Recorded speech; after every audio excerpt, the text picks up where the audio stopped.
வணக்கம். Welcome to village wet channel.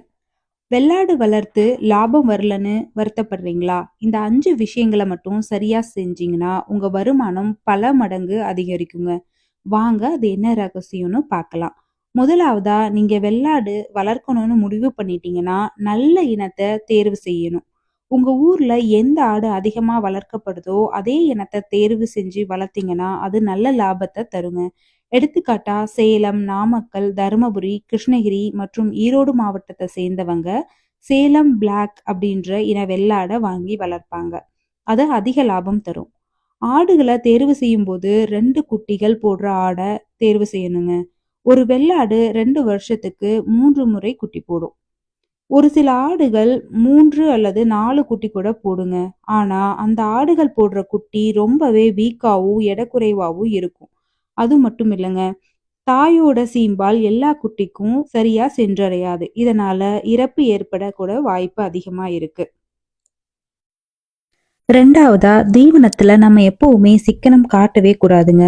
வெள்ளாடு மற்றும் அதன் குட்டிகளுக்கு பசுந்தீவனமான கோ3, கோ4, கம்பு, நேப்பியர், புல், கடலைக்கொடி மற்றும் உலர் தீவனமான காய்ந்த தட்டு, வைக்கோல், காய்ந்த கடலைக்கொடி இதெல்லாம் கொடுக்கறதுனால அதனோட ஜீரண சக்தி நல்லாவே அதிகமாகுங்க.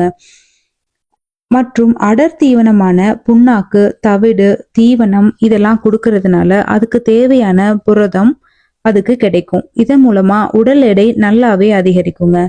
இது மட்டும் இல்லைங்க, தாதுப்பு கலவை கட்டிய பண்ணை வளாகத்துல அங்கங்க கட்டி தொங்க விடணும். அத ஆடுகளும் குட்டிகளும் நக்கி சாப்பிடுறப்ப அதுக்கு நோய் எதிர்ப்பாற்றல் அதிகரிக்கும். மற்றும் தொட்டியில நல்ல சுத்தமான குடிநீர் 24 மணி நேரமும் கிடைக்கிற மாதிரி பாத்துக்கணுங்க. மூணாவதா, நோய் வராமல் காப்பாத்தினாலே நமக்கு நல்ல லாபம் கிடைக்குங்க. பொதுவா ஆடு வளர்ப்புல குட்டிகள் இருக்கிறது தாங்க அதிகம். அதை கட்டுப்படுத்தினாலே ஆடு வளர்ப்பு ரொம்பவே லாபகரமா இருக்கும். ஆடுகளுக்கு வருஷம் ஒரு முறையாவது தடுப்பூசி போடணுங்க.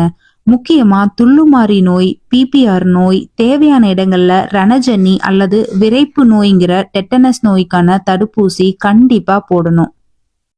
நாலாவதா, பிறந்த குட்டிகளை பாதுகாக்கணும். குட்டி பிறந்த 1 மணி நேரத்திற்குள் சீம்பால் குடிக்க வைக்கணுங்க.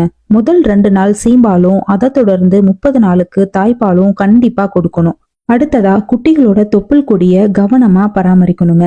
இல்லனா தொப்புள் கொடி வழியா மண்ணில் இருந்த கிருமிகள் உள்ள போய் தொப்புள் கொடி வீக்கம் மற்றும் மூட்டுகள்ல வீக்கம் ஏற்படவும் வாய்ப்புகள் இருக்குங்க. குட்டிகளை எப்பவுமே வெதுவெதுப்பான இடத்துலதான் வச்சிருக்கணும். அதே மாதிரி கொட்டகைய தூய்மையா வச்சுக்கணுங்க. குட்டிகளை சந்தையிலிருந்து வாங்கும் போது அது தாய்ப்பால் குடிச்சிருக்குமான்னு தெரியாது. அதனால உங்களுக்கு தெரிஞ்ச விவசாயிகளிடமிருந்து குட்டிய வாங்குறது ரொம்பவே சிறந்ததுங்க. நான் முதல்ல சொன்ன மாதிரி ஒரு குட்டி இல்லைன்னா 2 குட்டி போடுற ஆட்டோட குட்டிகளை வாங்கணும். அப்பதான் அது ஆரோக்கியமாவும் எந்த ஒரு நோய் இல்லாமலும் வளருங்க. கடைசியா நம்ம விற்பனை சந்தையை தெரிஞ்சுக்கணுங்க. பொதுவா திருவிழா காலங்கள்ல ஆடுகள் மற்றும் கிடாக்களுக்கு தேவை அதிகமா இருக்குங்க. அத மனசுல வச்சு குட்டிகளை வளர்க்கணும். சரியான நேரத்துல விற்பனை செய்யறது நமக்கு அதிக லாபத்தை கொடுக்குங்க.